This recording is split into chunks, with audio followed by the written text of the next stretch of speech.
Do now, and I need your help with this, is I want to do a little demonstration, a little practice. So I need at least two people, could be more, to be a family. You could be a parent and a teenager, or partners, or two parents and a teenager. It doesn't make any difference. But you've got to just be very dysregulated, right? No. Okay, I got two people over here. Come on up. You have to come up here, of course.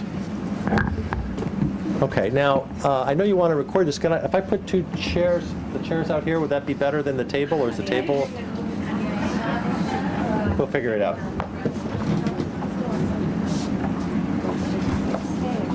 Good for your social anxiety. Okay, so.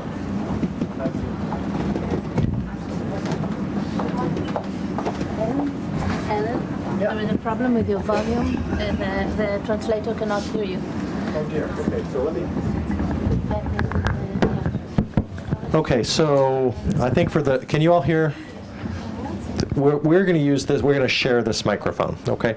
Now, I'll give you a hint. If you're ever in family therapy and people, they talk over each other, just use a microphone. They have to take turns that way, so.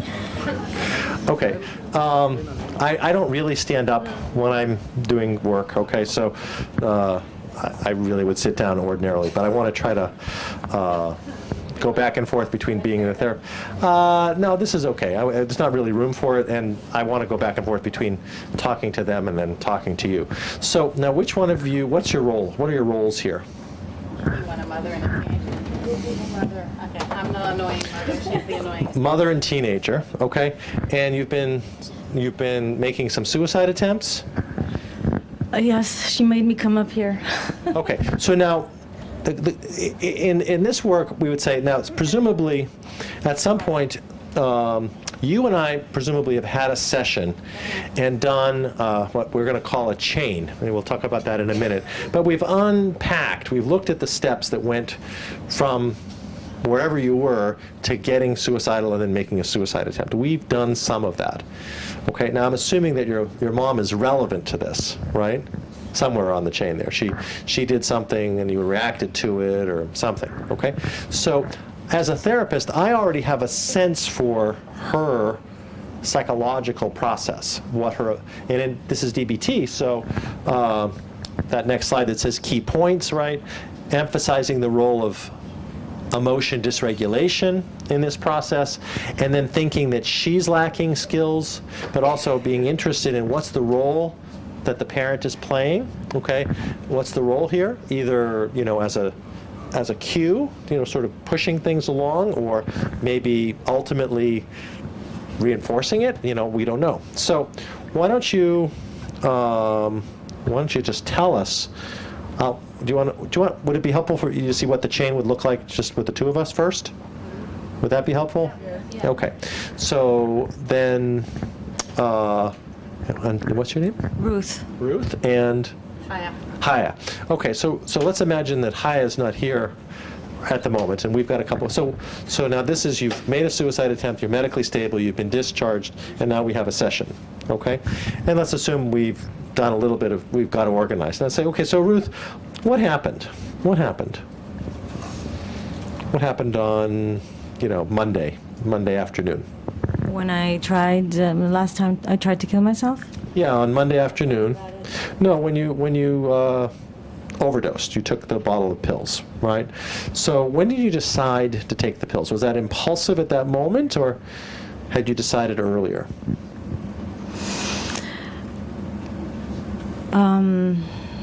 I hadn't decided earlier. It was in the back of my mind, it's something I could take as a last resort, and I don't know what happened. I know that my mom was supposed to come home, and about half an hour before she came home, I did it. Okay, so what time did you overdose? 3 o'clock, maybe, I think I started taking the pills. And what time did you get home from school? I didn't go. You didn't go to school. Okay, what time did you get up? 11 o'clock. Okay, and why didn't you go to school? I just couldn't see the point. Just Okay, so you're pretty miserable right off the bat when you got up in the morning, okay? Right? Now, what emotion do you remember feeling at that point? I don't really remember an emotion. I just wanted to crawl into some corner and never come out. Okay, now I want to pause for just a second. In real life, okay, I'd probably work on that part of the chain with Ruth because that's important. Even though Haifa is not so much relevant to that's Ruth's part, that's the beginning. But now things got worse and worse and worse until Mom comes home. You can call me Vivian, it'll be easier for you. I got it way off, huh? Sorry. Okay. Vivian. Sorry. Vivian. All right, if you say so, I can do that. So I'll just call you Mom, actually. I can do that too. So, but as a therapist, I'm interested in the later part of the chain too, because she didn't get suicidal until much later, and she was anticipating the mother coming home. So that's relevant in some way. Okay, so what happened? What happened? So now let's imagine that we roll it forward 20 minutes later in the session. We've done the beginning part, and now we're in the afternoon. So, but you haven't yet thought about suicide. But what happened with your mom? What happened there? Did you talk to her on the phone? Did you get a message? What happened? No, I just knew that she would be coming home. I don't know. It's not like I planned it, but maybe I didn't really want to die. I'm not sure. But we've been having some problems lately, and I don't think she understands me. She always says, "Why can't you get your life together? And what is your problem?" Okay. Now you're saying that right now at 3 o'clock or quarter to 3, were you actually thinking, Mom's going to come home, I didn't go to school, she's going to give me a hard time? Were you thinking that, or are you just thinking that now? I wasn't thinking then, but maybe now there's a point to what you say. Well, I'm not trying to convince you of that at all. I'm wondering what actually you were paying attention to on Monday at 3 o'clock. Because that's the part that was getting you suicidal. What were you going over in your mind? I don't know. There's just, I guess, I can't see the point, and everything's so meaningless, and just getting up is so hard, and being someone is so hard. Okay. So this is, I want to say, we can do this, but this is going to be harder because Mom is not as relevant. You got yourself all worked up to suicide without Mom. And the anticipation of Mom coming home might have been relevant, but Mom wasn't doing anything on this chain that's obvious. Okay? If you were... I can add. Does that make sense? So if she was anticipating Mom's going to come home, and I didn't go to school, and when she left to go to work this morning, I told her I was going to school, and she's going to yell at me, I mean, that would be one thing. Or if Mom called at 3 o'clock and said... I had a fight the night before. We had a fight. Okay. She's helping me.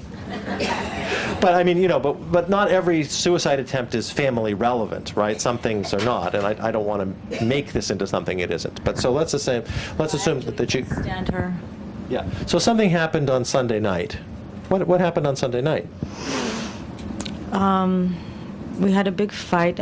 She was yelling at me. I wasn't really talking, but she was really upset that I'm not functioning. I'm not going to school. I'm going out with all sorts of people.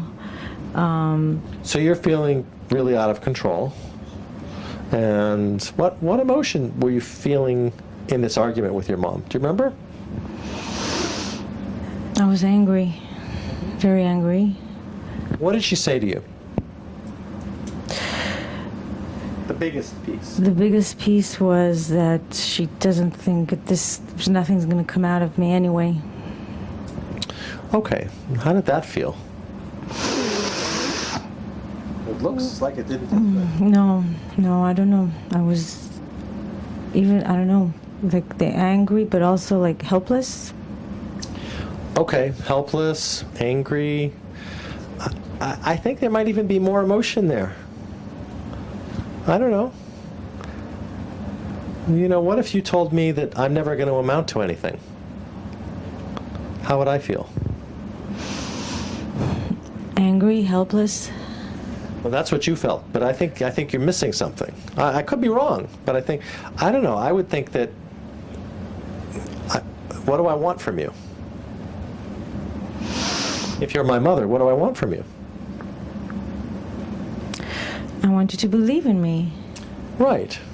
I want me to believe in you. Right. And when instead I say, when you tell me I'm not going to amount to anything, how do I feel? In fact, there's no point. There's no Yeah. point. There's just too much. Yeah. Too. Well, that there's no point is kind of like thinking, but in an emotion, I think it's like deeply disappointing. It's like really hurtful, don't you? I don't know. I could be mistaken, but what do you think? Is that how you felt, maybe? I guess I was hurt and sad and. Yeah. Okay, so I just want to point out that's pretty normal, right? When someone tells you that you're not going to amount to anything, feeling maybe even devastated is not too big a word. Do you think? No, I think it's a good word. Felt like it was wrecked. That's it. Nothing. Yeah. Nothing matters. Okay. Now, I don't want to put words in your mouth, but I'm wondering if maybe you missed that and went right to being angry and hopeless. If you just missed this sadness, this kind of feeling overwhelmed with sadness piece, maybe you missed it. Yes, I think I jumped right away because I was so frustrated. Yeah. I don't know if. And you wanted her to stop saying stuff like that. That's where the anger comes in, right? Angry and trying to get her to stop. Is that how it felt? Yeah, I felt more like I was fighting for something. I immediately went into a fight mode. Yeah, sure. Okay. Now, if we're doing DBT, okay, assuming we're doing DBT, I'd also would want to bring in more about emotion. This is a real opportunity for her to do some real emotion skill building, like recognizing her emotion, allowing it, recognizing it in her body. So I might pull in some of our DBT skills, like emotion regulation, skills like identifying emotion and where does she feel it in her body and how could she tolerate that and how could she validate that, thing. So there's an opportunity to work right there, okay? I'm going to skip that because I want to come to the part that's relevant for mom. But I think that's a very relevant piece because if I do that now, that's going to help because what I'm doing is something that mom could do then later, but I have to fully understand it, and Ruth has to really feel like, no, that's correct. Now, I've made some suggestions that could be wrong, by the way, right? Because I'm guessing that you missed the sadness, but if you said no, I didn't feel sad, I just didn't like, I'm just angry with her. Okay, that's fine. I mean, that's possible. I mean, I'm still pretty sure that she's sad about it, but that's not where. She's not relating to that at this point. This is absolutely okay. Okay, I'm not going to insist that, I know her emotion better than she does, because I don't. Okay? So now how does it feel when I validate you as a therapist? How does that feel? I wish my mom could do that. I think it's. Well, I'm just asking you out of role. You have to say. I wouldn't actually say that as a therapist.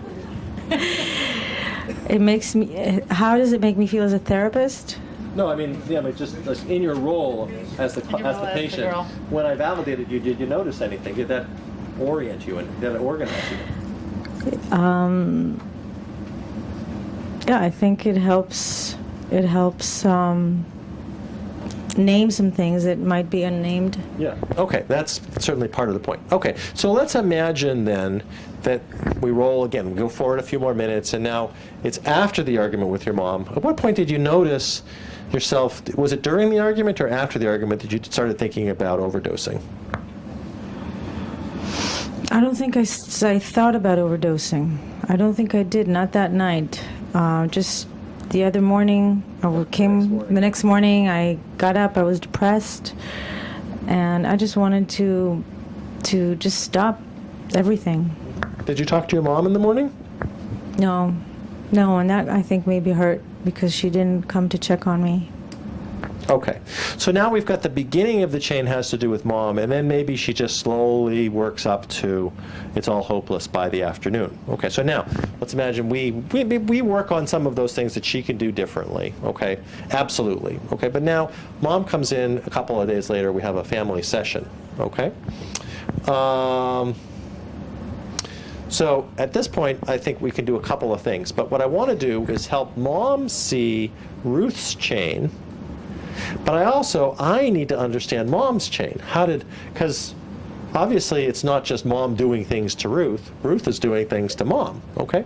So Ruth, why don't we start by the very beginning of the argument, okay? If you could say what it was that you were actually thinking about and wanting from your mom, because I'm not sure that was ever clear, okay? And then we're going to ask mom to do the same thing, because I don't think that was probably clear either. So what were you actually thinking about and wanting from this conversation at the beginning, before you got angry, before you felt, other emotions in this argument? I wanted her to understand how difficult things are for me. What she thinks is a simple thing, getting up, doing my duty or whatever. I can't do it. It's just too hard. It's like she doesn't understand. Is that true, Vivian? That's hard? I'm not giving it to you yet. Is that true? Yeah. Hey, hang on. Right? Okay. We have so few demands for you. I don't understand. Get up, shower, get dressed. Okay, pack your bag. stop. No, you can't. I'll do it from over here. I don't want her to hit me. I'm going to stand over here.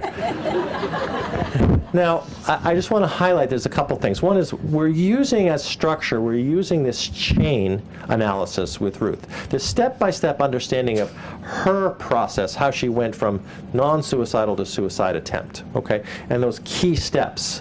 And I'm particularly in the family therapy interested in the part of those key steps that mom has to do with. Okay, that makes sense?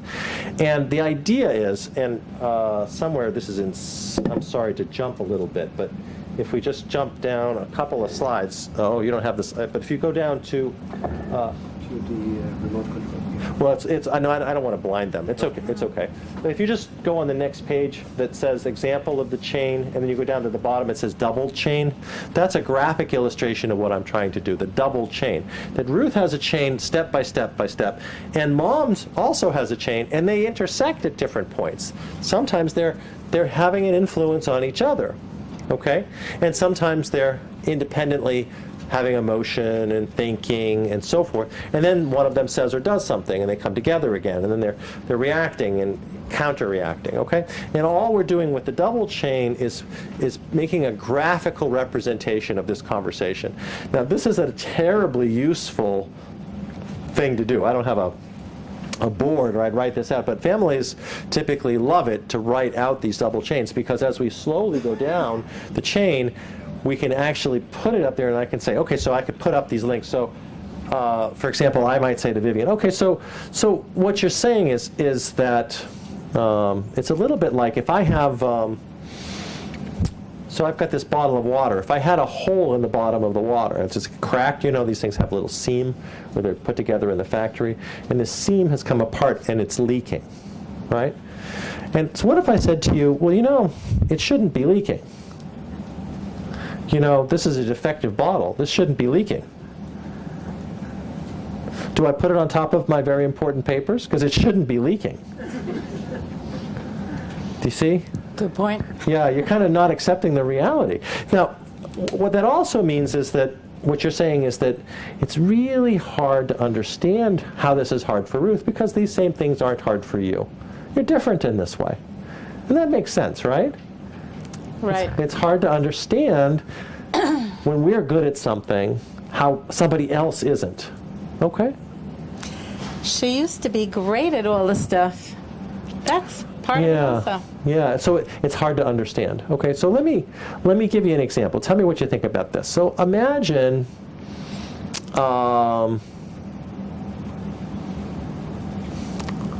okay, the best example I'm coming up with off the top of my head is skiing, but you don't have a lot of skiing around here, but you know what skiing is, right? That's fine. But you know what skiing is. Okay, so let's imagine that you come out and you see me, you look up, and you see me coming down the slope, okay? And I'm skiing pretty fast, and I'm very safely, and by the time I get to the bottom, you can see I'm smiling, and I come to a crisp stop, and I'm smiling, and I walk over, I slide over to get on the lift to go do it again, okay? And then, somehow, so you go about your business, and then, maybe an hour later, you see, there I am again coming down the slope, and I fall down, and you see I get up, and I ski. I almost hit somebody, and I fall down again. And you see me fall down 4 or 5 times. When I get to the bottom, I'm not smiling at all, and I actually take my poles and I throw them into the snow, and I kick off my skis over, and then I walk up into the bar. Okay? Got it. What do you get? It's really Something's different, Yeah. right? So just because in one set of circumstances I can be effective and be a good skier, okay, an effective skier, and there's something different, right? What could be anything? Who knows? I mean, maybe I hurt my leg, maybe my ski is broken, maybe I'm just exhausted. Who knows? Maybe the snow, the sun's come out and the snow is slushy and I'm sticking to it. There's a lot of possibilities, right? So the fact that I can do it really well in one situation doesn't mean I can do it really well in every situation. What do you think about that? In any way, does that possibly? It does, All right. She has these bagriyot this year, and she's feeling overwhelmed. So. Okay, so maybe now I'm looking for a little curiosity on Mom's part here, okay? I'm kind of hoping that, don't listen to this, okay? I'm hoping to get Mom to say to Ruth, what's different?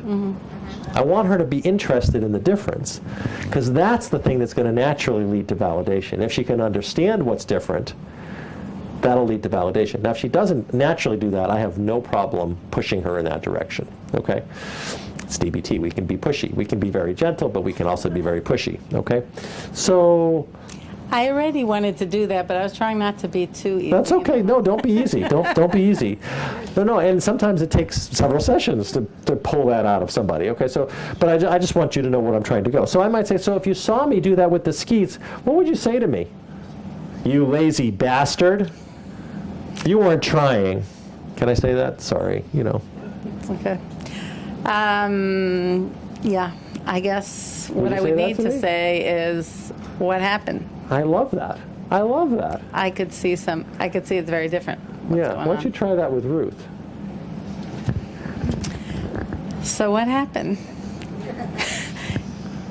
Okay, I Ruth, can see Ruth, that how does this year feel? is Mom so much harder for you. Okay, listen, Mom's getting something here. How does that feel right now? Just this moment. Don't get stuck in your head now. No, I'm thinking of what she's going through as a mother, actually. Wow. Really, because it makes me think of, this is hard for her for some Yeah. reason, or maybe she's being Well, she invalidated by loves you right well, now. no, You she want to just loves protect you. her. She loves you, right? She loves you, and she doesn't want to see you suffer. It's okay to put words in Mom's mouth. That's